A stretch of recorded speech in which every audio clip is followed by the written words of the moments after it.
오늘 있었던 정치권 뒷이야기 들어보는 정치 톡톡 시간입니다. 정치부 노태웅 기자와 함께합니다. 노 기자, 얼마 전 윤호중 민주당 비대위원장이 김건희 여사하고 한박 웃음을 지으면서 대화를 했잖아요. 바로 이 사진입니다. 이것 때문에 지지자들한테 엄청 싫은 소리를 들었었는데 무슨 얘기를 했는지 그 내용이 나왔다면서요. 네, 맞습니다. 지난주 윤 대통령의 취임식 뒤 신라호텔에서 열린 외빈 초청 만찬에서의 모습입니다. 네. 이 모습을 보시면은 윤호중 민주당 비대위원장이 김건희 여사와 대화하며 활짝 웃고 있는데요. 당시 윤 위원장이 너무 환하게 웃자 민주당 지지층 일각에선 격앙된 반응까지 나오기도 했는데 오늘 그 웃음의 이유가 밝혀졌습니다. 이렇게 보면 반대해서 하는 것 같기도 하고 약간 수줍어하는 것 같기도 하고 민망해하는 것 같기도 합니다. 내용이 뭐였습니까? 네, 윤 당선인은 사전 환담 자리에서 참석자들에게 당시 김건희 여사에게 어떤 대화를 했다 이런 내용을 소개했습니다. 네. 윤 대통령은 윤호중 위원장이 파평 윤 씨 종친이기도 한데 잘 도와달라고 말했다고 전했습니다. 이 자리에 있던 윤 위원장도 당시 상황에 대해 김 여사가 시아버지인 윤기중 연세대 명예교수도 중짜 학렬로 위원장님과 학렬이 같다고 말했다고 설명했는데요.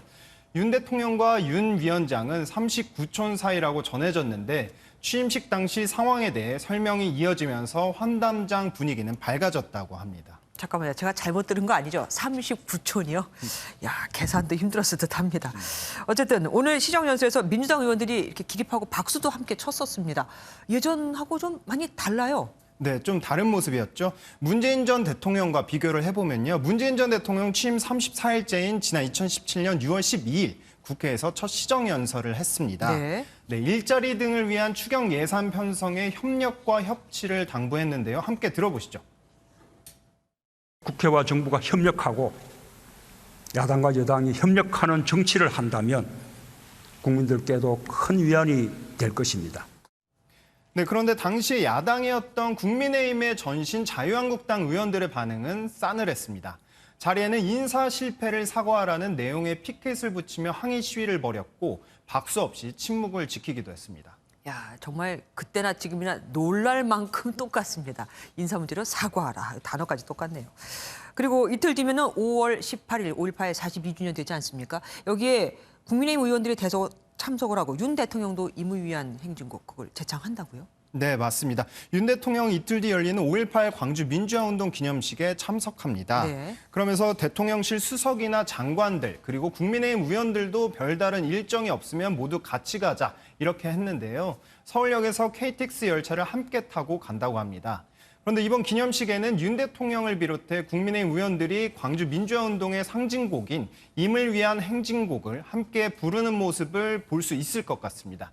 이명박, 박근혜 보수 정권에서는 합창단이 불렀고 진보 정권에서는 참석자들이 모두 함께 부르는 재창 형식으로 진행됐는데 이번에는 문재인 정권 당시 방식 그대로 재창으로 진행되는 겁니다. 네. 광주에서 무릎을 꿇어 화제를 모았던 김종인 전 비대위원장은 긍정적인 반응을 보였고 광주 민주화운동 단체도 환영하는 것으로 전해졌습니다.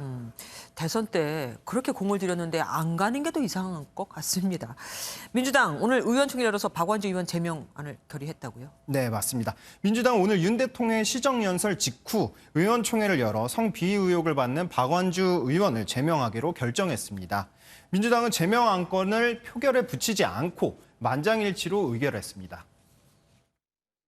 일부 절차에 대한 이의 제기는 있었기 때문에 최종 가결에는 반대하지 않았기에 이 제명 자체에는 만장일치로 통과되었다고 말씀드릴 수 있습니다. 네, 박 의원은 이와 관련해 앞서 아닌 것은 아니다라며 제명을 받아들이지만 의혹은 인정할 수 없다 이런 뜻을 드러내기도 했었는데요.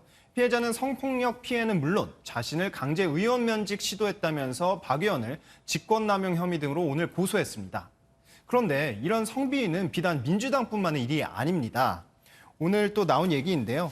정의당 청년 대변인으로 활동했다가 정의당 청년 정의당 대표로 활동했다가 갑질 의혹으로 물러난 강민진 씨도 오늘 SNS를 통해 지난해 2번의 성폭력을 당했다고 밝혔습니다. 네. 청년 정의당 당직자와 광역 시당위원장으로부터 각각 성폭력을 당한 건데 여영국 대표 등 지도부에 이런 사실을 알렸지만 외부에 발설하지 말라 이렇게 말했다고 전했습니다. 아, 대표까지도요? 네.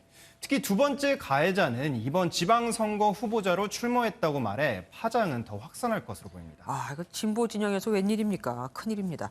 그런데 진보 진영만의 얘기가 아닙니다. 대통령실에서도 비슷한 일이 있잖아요. 그 성비위 관련해서. 윤재순 총무비서관 말이죠.